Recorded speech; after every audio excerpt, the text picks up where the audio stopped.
Bismillahirrahmanirrahim. Assalamualaikum warahmatullahi wabarakatuh.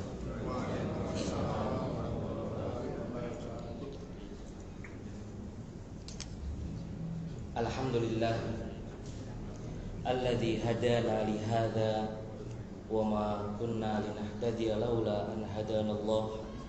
Asyhadu an la ilaha illallah wahdahu la syarikalah wa asyhadu anna Muhammadan abduhu wa rasuluh. Allahumma salli wa sallim wa barik ala sayyidina Muhammadin wa ala alihi wa ashabihi ajmain. Amma ba'd. Hadirin rahimani wa rahimakumullah. Allah menyatakan dalam surat Ali Imran, a'udzu billahi minasyaitonir rajim. Ya ayyuhalladzina amanu taqullaha haqqa tuqatih wa la tamutunna illa wa antum muslimun. Rasulullah sallallahu alaihi wasallam kemudian memberikan kepada kita arahan yang lebih detail dengan sabdanya, ittaqillah haitsuma kunt wa atbi'is sayyi'atal hasanata tamhuha wa khaliqin nasa bi khuluqin hasan. Rasulullah menyampaikan, ittaqillaha haitsuma kunta. Wahai para bapak, wahai para ibu, jamaah Masjid Darul Huda, ittaqillah haitsuma kunta. Bertakwalah kepada Allah dimanapun bapak dan ibu berada. Ketika kita di rumah, kita diminta oleh Rasulullah untuk bertakwa. Maksudnya di dalam rumah jangan dijadikan tempat untuk maksiat. Ketika kita di masjid pun seperti itu, kita diminta oleh Rasulullah sallallahu alaihi wasallam untuk bertakwa. Dan ternyata itu tidak mudah meskipun sudah di tempat yang mulia. Itu ternyata tidak mudah. Karena banyak di antara kita, mohon maaf hadirin rahimani wa rahimakumullah, sekali lagi saya mohon maaf, karena banyak di antara kita yang tidak diizinkan oleh Allah untuk masuk masjid dengan sadar. Tidak banyak di antara kita. Sekali lagi saya mohon maaf, ini seriusan. Banyak di antara kita yang ketika dari rumah kemudian mampu mengucapkan bismillah, tawakkaltu 'ala Allah, la haula wala quwata illa billah, dan itu akhlak mulia. Ketika selesai masuk masjid kita lupa tidak mengucapkan doa, padahal itu ada doanya. Allahumma ftahli abwaaba rahmatik, ittaqillaha haitsuma kunta. Rasulullah menyampaikan itu dengan keseriusan. Kemudian kita diminta untuk nyambung ketakwaan itu dengan atbi'is sayyi'atal hasanata tamhuha. Oke lah, kalau ketakwaan itu memang sulit untuk diraih, karena setan tidak pernah berhenti untuk menggelincirkan manusia. Terus menerus dia itu menggoda. Maka tolong ketika kita tergoda oleh godaan setan dari kalangan jin maupun dari kalangan manusia, atbi'is sayyi'atal hasanah. Kalau habis melakukan sesuatu yang itu membuat Allah enggak suka, tolong hapuskan itu dengan melakukan kebaikan. Kalau misalkan hadirin rahimani wa rahimakumullah, tadi kita lupa. Tadi itu kita lupa ketika mau masuk masjid belum berdoa. Maka sekarang saatnya kita mengucapkan astagfirullah, astagfirullah. Semoga dengan itu kita kemudian mendapatkan kebaikan demi kebaikan. Kemudian Rasulullah menutup sabdanya dengan wa khaliqin nas bi khuluqin hasan. Masya Allah. Seandainya semua umat muslim mengamalkan hadis yang pendek ini, ujungnya saja, ujungnya wa khaliqin nas bi khuluqin hasan. Tolong kepada semua manusia, laki-laki, perempuan, agamanya sama atau berbeda, khaliqin nas bi khuluqin hasan. Tolong ketika kamu berinteraksi dengan manusia siapapun itu, lakukan sikap yang terbaik. Tunjukkan teladanmu sebagaimana Rasulullah Sallallahu Alaihi Wasallam sudah menunjukkan hal itu. Hadirin rahimani wa rahimakumullah. Kalau kita mempraktekkan hadis ini, masya Allah, indah itu. Gak ada bully, gak ada orang-orang yang cemberut dengan kita, gak ada orang yang gak suka, gak ada istilahnya, mohon maaf, kotoran, gak ada. Karena kita tahu kalau sampah di daunan masuk rumah tetangga kita nggak suka, maka kita bersihkan sendiri itu. Kalau sampah udah memunculkan bau dan bau itu nggak enak, maka kita respon. Gimana caranya ini biar sampahnya nggak bau? Hadirin rahimani wa rahimakumullah. Inilah pelajaran kita yang sekarang baru kita kaji. Secara pelan-pelan kita mengkajinya.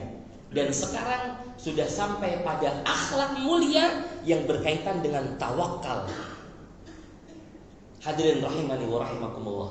Para ulama kemudian menyimpulkan, tawakal yang paling utama, tawakal yang harus ada dalam setiap jiwa seorang muslim adalah tawakal seseorang untuk mempertahankan tauhid. Tawakalnya seseorang untuk mempertahankan la ilaha illallah. Ketika kita sudah membaca qul inna sholati wa nusuki wa mahyaya wa mamati lillahi rabbil alamin la syarikalah. Kalau sudah membaca itu, maka tolong pertahankan itu. Karena tidak mudah, hadirin rahimani wa rahimakumullah, mempertahankan tauhid, tawakal untuk mempertahankan tauhid itu sampai kapan hadirin? Sampai kita menghembuskan nafas terakhir. Entah kita ketika itu diuji oleh Allah dengan ujian apapun, kita nggak ada yang tahu. Tapi Rasulullah Sallallahu Alaihi Wasallam memberikan jaminan, siapa di antara kita yang di ujung hidupnya mengucapkan la ilaha illallah dakhalal jannah, pasti masuk surga. Pasti masuk surga. Maka tolong dikejar itu. Lisan kita ini dibiasakan mengucapkan la ilaha illallah, la ilaha illallah, dibiasakan. Kemudian setelah dibiasakan, tahu maksudnya. Apa itu la ilaha illallah? Itu apa sih maksudnya? Siapa sih Allah itu? Di mana Allah? Allah punya tangan apa tidak? Allah punya telinga apa tidak? Allah punya nama lebih dari 99 yang disebutkan dalam Al-Quran dan hadis ada 99. Yang tidak disebutkan hanya Allah yang tahu. Ayo coba kita pelajari Ar-Rahman, Ar-Rahim, Al-Malik, Al-Quddus. Ayo kita pelajari. Hadirin rahimani wa rahimakumullah. Pada pekan yang lalu kami mengkisahkan tentang seorang sahabat Nabi yang qadarullah di ujung hidupnya itu murtad. Ini bukan untuk nakut-nakutin para sahabat, bukan. Rasulullah mengkisahkan dalam hadisnya ketika saat itu Rasulullah menyampaikan kepada para sahabatnya, nanti ada laki-laki, dia itu masuk ke dalam neraka dan memiliki gigi geraham sebesar gunung Uhud. Silahkan dibayangkan hadirin, gigi geraham itu adanya di paling pojok. Kemudian kalau gigi kita ini biasanya kan sebesar jempol ya, segini ini. Ini gigi geraham. Tapi Rasulullah menyebutkan nanti ada laki-laki, bukan perempuan ya. Laki-laki itu berarti saya dan para bapak nih. Siap-siap nih, laki-laki yang dia itu di dalam neraka gigi gerahamnya sebesar gunung Uhud. Para sahabat kemudian terdiam. Mereka takut untuk bertanya, indikasinya apa ya Rasulullah? Apa ciri-cirinya? Mereka takut. Tapi kemudian sepanjang perjalanan manusia di Madinah, para sahabat-sahabat yang meninggal itu dititik, dikasih tanda oleh mereka. Oh, ternyata ada Umar. Umar meninggal. Meninggalnya Umar itu husnul khotimah karena ditikam oleh orang Yahudi. Oh, ada Abu Bakar. Abu Bakar meninggal. Oh, ada Utsman. Utsman meninggal. Terus seperti itu. Dan para sahabat sangat detail dengan hadis dari Rasulullah SAW yang itu.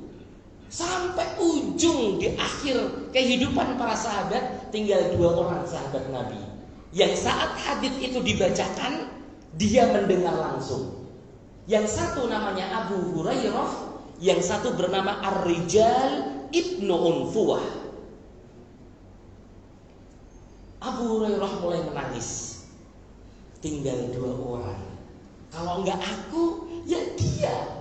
Penghuni neraka yang giginya nanti sebesar geraham gunung Uhud. Tinggal aku atau dia. Abu Hurairah menangis.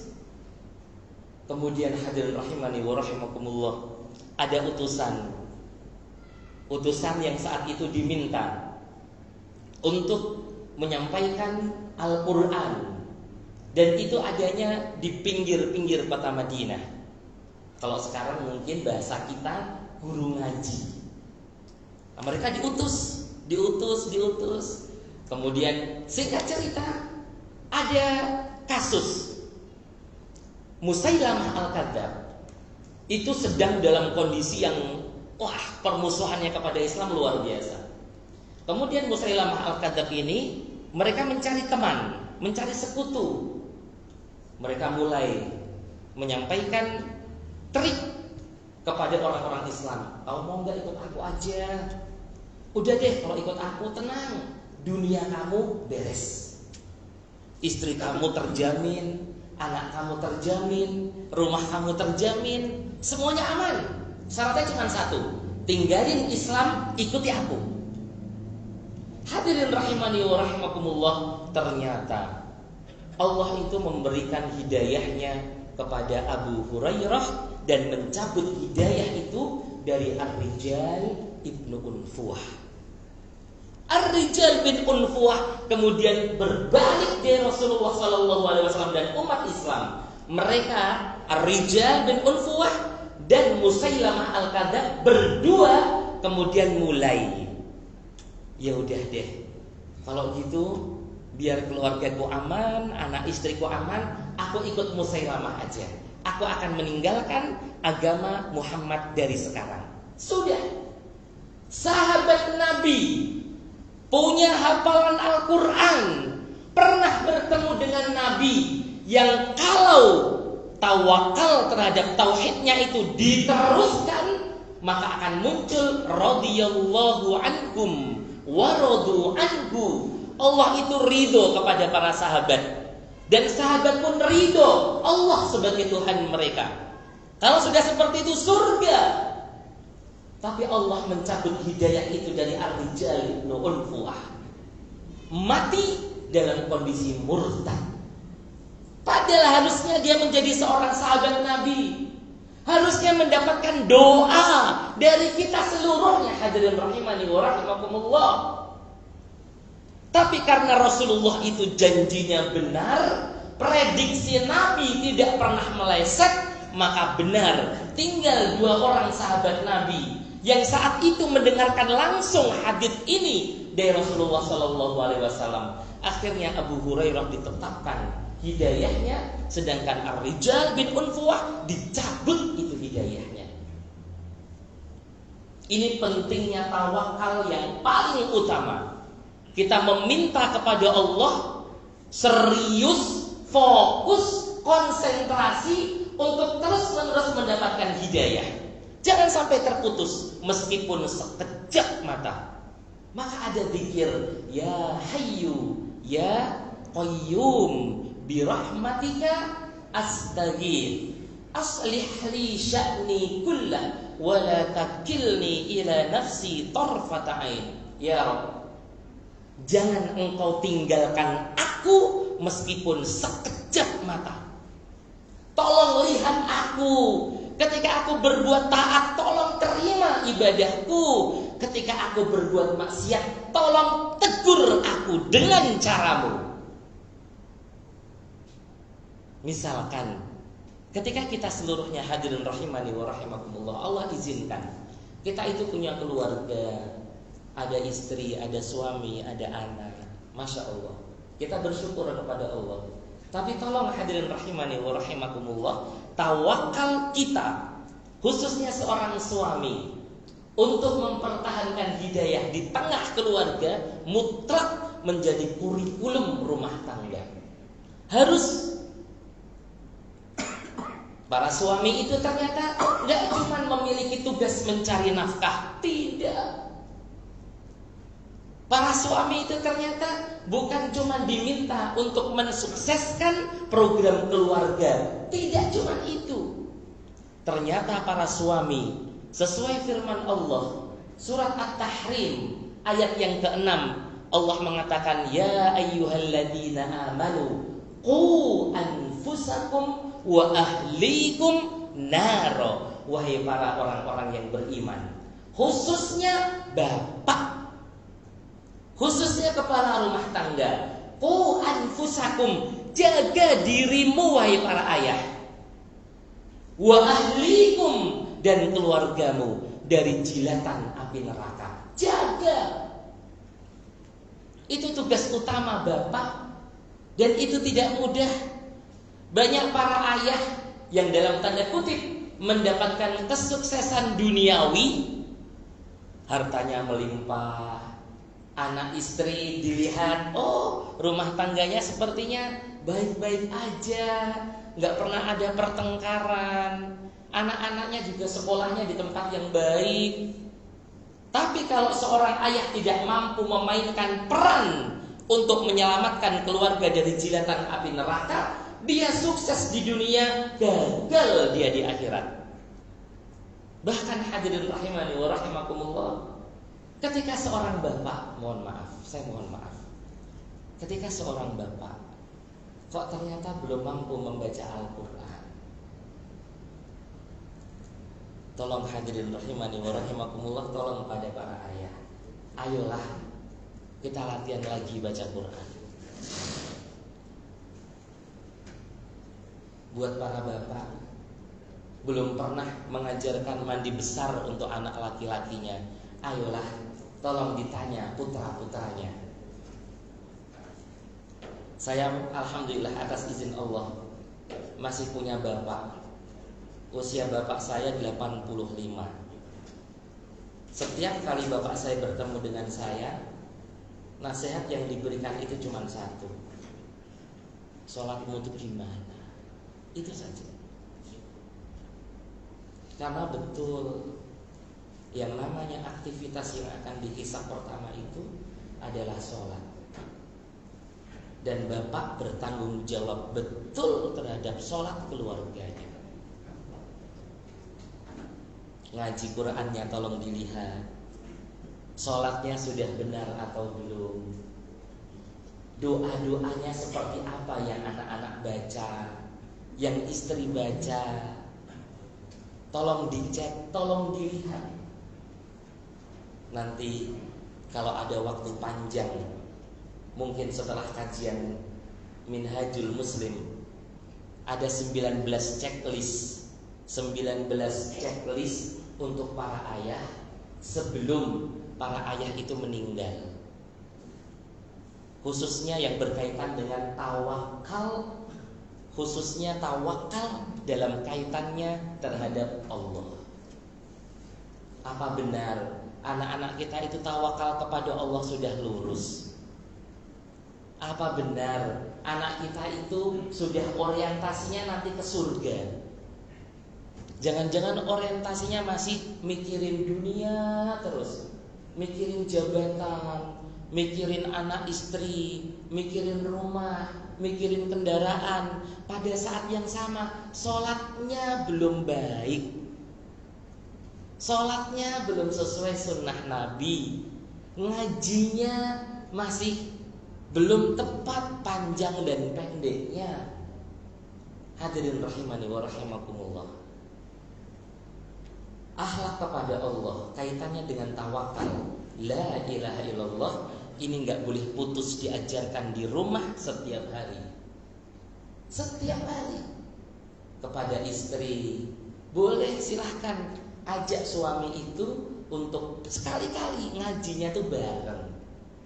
Tolong dilihat seperti apa ngajinya. Kemudian anak-anak meskipun sudah disekolahkan di tempat yang terbaik, sekolah Islam, tolong dicek tawakal kepada Allah. Apa ketika ujian masih nyontek? Apa mungkin ketika air minum habis langsung ngeluh, ya habis ya air minumnya? Atau dikembalikan kepada Allah? Hadirin rahimani wa rahimakumullah. Ada 3 cara yang harus ditempuh untuk kita seluruhnya mempertahankan tawakal yang paling utama. Tawakal yang harus terus dilatih setiap hari. Yang pertama berdoa memohon kepada Allah. Yang kedua bekerja sama dengan bantuan keluarga. Yang ketiga berusaha konsisten melaksanakan aktivitas ibadah. Yang pertama berdoa memohon kepada Allah.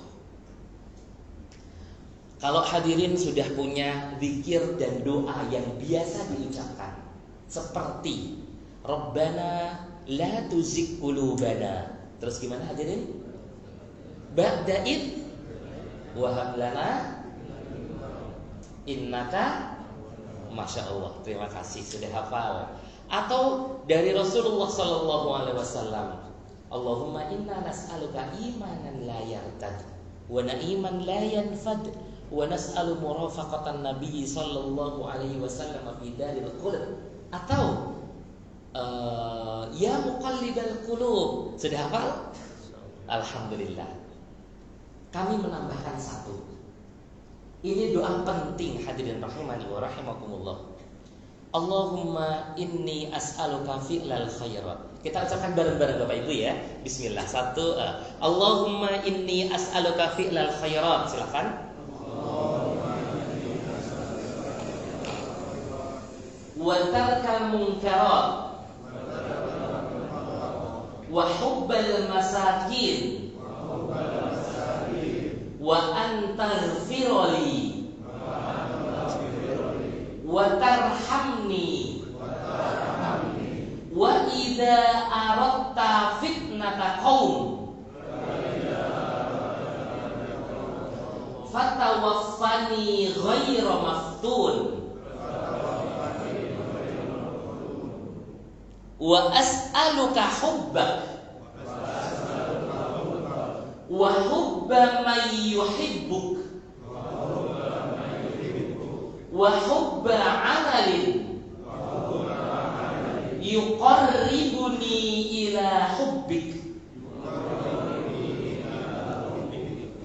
Hadirin rahimani wa rahimakumullah, di kajian Majlis Ta'lim Raudhatul Jannah saya mengkaji doa ini kira-kira 6 bulan baru selesai. Karena tidak mudah hadirin, isinya, muatannya sangat dalam. Ketika Rasulullah SAW mencontohkan, Allahumma inni as'aluka fi'lal khairat. Allahumma ya Allah, inni as'aluka, aku mohon kepadamu ya Allah, fi'lal khairat. Artinya apa? Betul Ustaz Imam, jazakumullah khairan. Masya Allah. Aku mohon kepadamu kalau melakukan aktivitas itu khairat, yang baik. Ketika di rumah melakukan kebaikan. Ketika duduknya dengan baik. Di kamar mandi melakukan yang terbaik.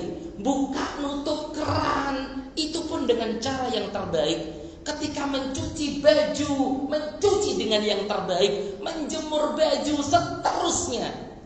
Kita minta seluruhnya itu fi'lal khairat. semua aktivitas khairat. Dan efek positifnya ketika kita melakukan fi'lal khairat, kata Ibnu Taimiyah, seluruhnya akan menjadi ibadah. Masya Allah.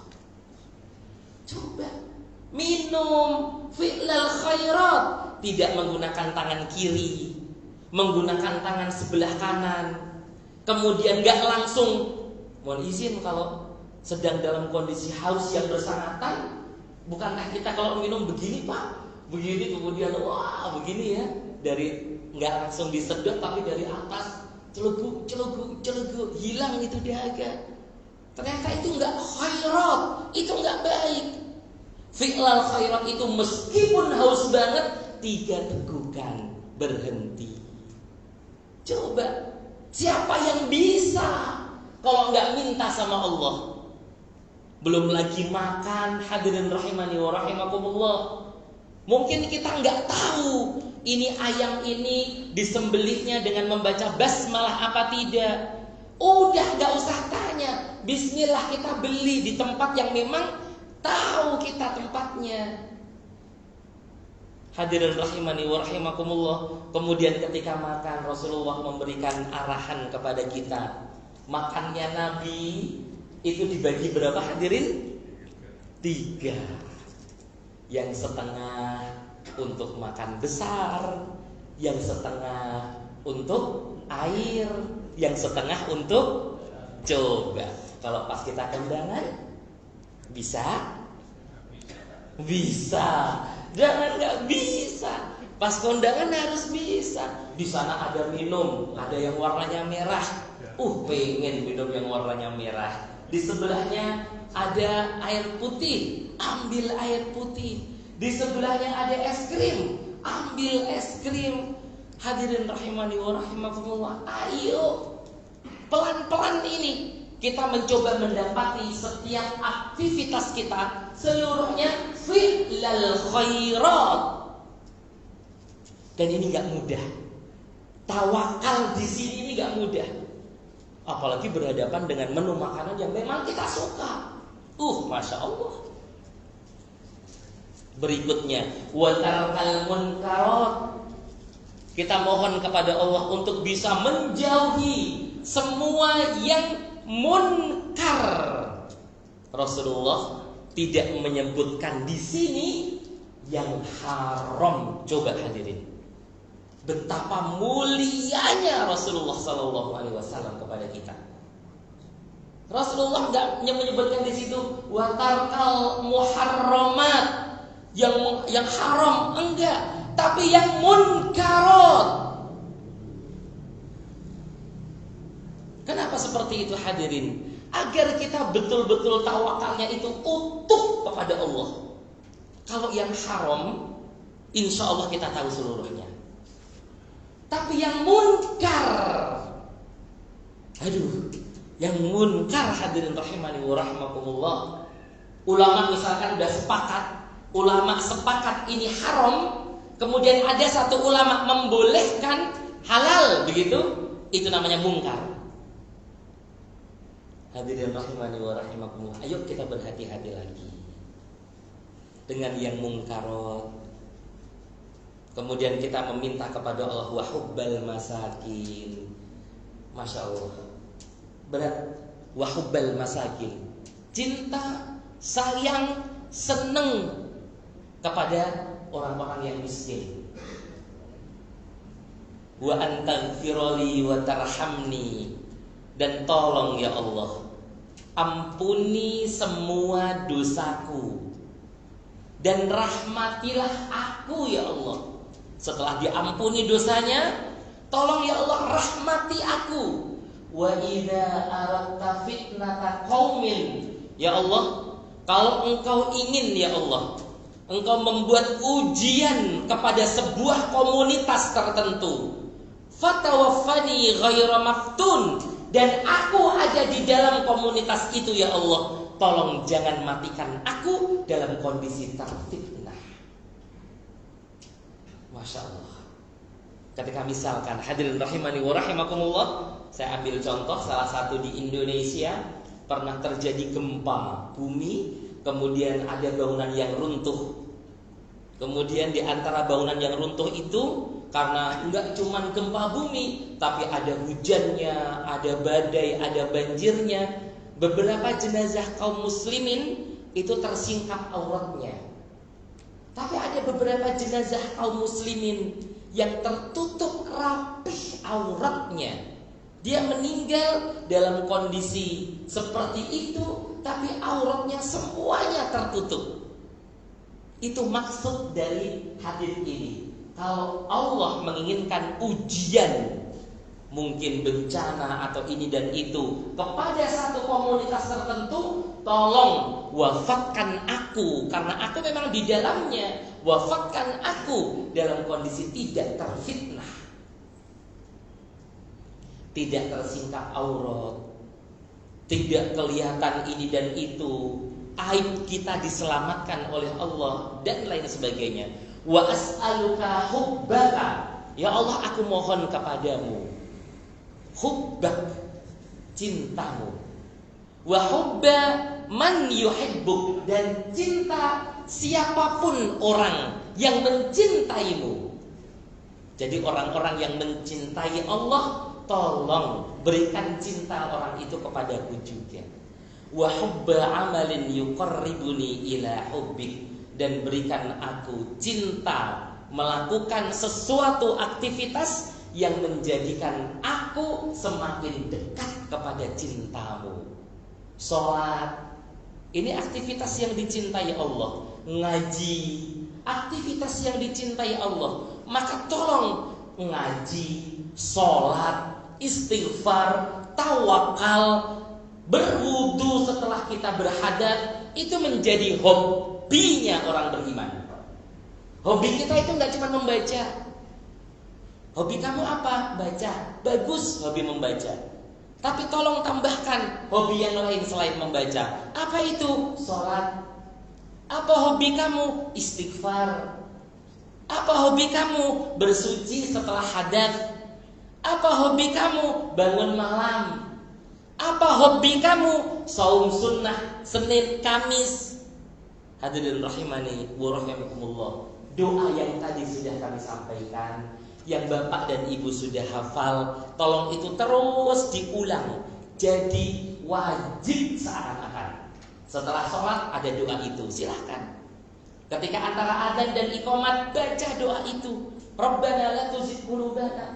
Ketika dalam perjalanan, Rabbana la tuzigh qulubana, dan lain sebagainya. Berikutnya, bekerja sama dengan bantuan keluarga. Anggota rumah biasanya terdiri dari ayah, ibu, dan anak. Pemimpin utama dalam rumah tangga adalah ayah. Ini tolong, harus ini.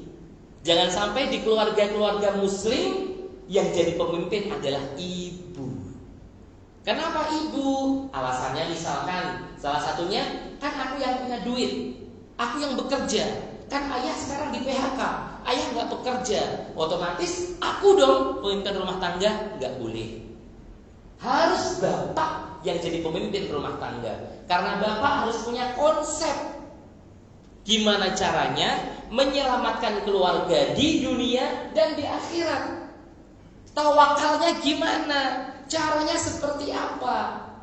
Kemudian sedangkan ibu merupakan pimpinan aplikatif. Pimpinan aplikatif itu saya ambil contoh. Konseptor mengatakan begini, Mama, kalau hari Senin, setiap Senin pekan pertama di awal bulan kita puasa ya. Itu konsep seorang ayah. Senin pekan pertama setiap bulan kita puasa.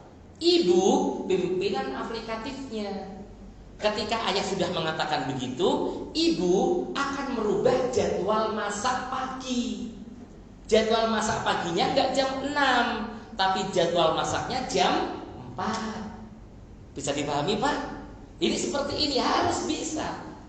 Rumah tangga harus seperti ini. Kalau enggak, Masya Allah, kacau. Karena Allah mengatakan ar-rijal qawwamun 'alan nisa bima faddalallahu 'alaihim. Baik, seperti itu. Anak di rumah akan melihat bagaimana orang tua ketika mendapat masalah, ketika mengurai masalah, dan akhirnya bagaimana mereka berdua menyelesaikan masalah. Anak akan merekam betul Maka tawakalnya bapak ketika dapat masalah, jangan ujuk-ujuk ngomong kotor misalkan, atau mengumpat, atau mencela. Jangan. Mungkin istighfar dulu, astagfirullah. Ketika ibu misalkan kecipratan minyak ketika menggoreng ikan, ibu jangan kemudian ngomongnya kotor, latah, jorok. Jangan. Mengucapkan mungkin yang lain. Kalau bapak kepleset, mengucapkan apa Pak? Bismillah. Karena Rasulullah menyampaikan seperti itu. Kalau kita kepleset, kita mengucapkan bismillah dan lain sebagainya. Jika di dalam rumah tangga tersebut terdapat orang lain, maksud orang lain ini adalah pembantu rumah tangga. Kalau ada pembantu, maka peran orang lain tersebut harus jelas. Ini khususnya dalam kaitannya sama tawakal nih. Biasanya kalau sudah pagi-pagi dalam kondisi ribet, hari Senin, anak mau sekolah, bapak mau ke kantor, riwah pokoknya. Kemudian mohon maaf, pembantu tidak diposisikan dalam posisi yang terbaik, repot. Maka tolong jadikan pembantu itu sebagai orang bukan nomor 2, tapi orang unggulan yang melakukan aktivitas kebaikan untuk kita juga. Terakhir, prioritas pendidikan adalah ilmu yang fardu ain. Para ayah, ternyata kita itu belajar ada waktu memulai, tapi tidak ada waktu mengakhiri. Kapan terakhir kali kita belajar? Kapan kita mulai? Kita mulai belajar ketika mungkin dari dalam kandungan kita sudah mulai belajar. Ada waktu mulainya. Kita belajar nulis, ada waktu mulainya. Tapi kapan kita berhenti belajar? Nggak ada waktu akhirnya. Maka saya senang, saya berterima kasih kepada para bapak. Kalau yang di belakang yang masih muda-muda, oke, nggak apa-apa. Tapi para bapak-bapak ini memberikan contoh terbaik. Nih loh, usia segini aja masih belajar, bagus banget. Semoga Allah istiqomahkan para bapak. Yang ketiga, berusaha konsisten melaksanakan aktivitas ibadah. Ibadah disebut ibadah menurut Imam Ibnu Taimiyah segala macam kegiatan yang ketika dilakukan mendatangkan ridho dan kasih sayang Allah. Kalau kita melakukan sesuatu kemudian Allah ridho, itu namanya ibadah. Kita melakukan sesuatu kemudian Allah sayang, itu ibadah. Terkadang ibadah ada momentumnya, baik waktu, tempat maupun suasana. Ada evaluasi keluarga untuk menjaga kontinuitas ibadah. Dan terakhir, prioritas 3 ibadah besar: sholat, berbakti dengan kedua orang tua, dan jihad fisabilillah. Ini semua tawakal yang harus kita kejar, kita perbaiki. Dan kami mendoakan semoga bapak dan ibu seluruhnya dimudahkan Allah. Amin ya rabbal alamin. Kita tutup dengan membaca doa kafaratul majlis bersama. Subhanakallahumma wa bihamdika asyhadu an la ilaha illa anta astaghfiruka wa atubu ilaik. Kurang lebihnya saya mohon maaf. Assalamualaikum warahmatullahi wabarakatuh.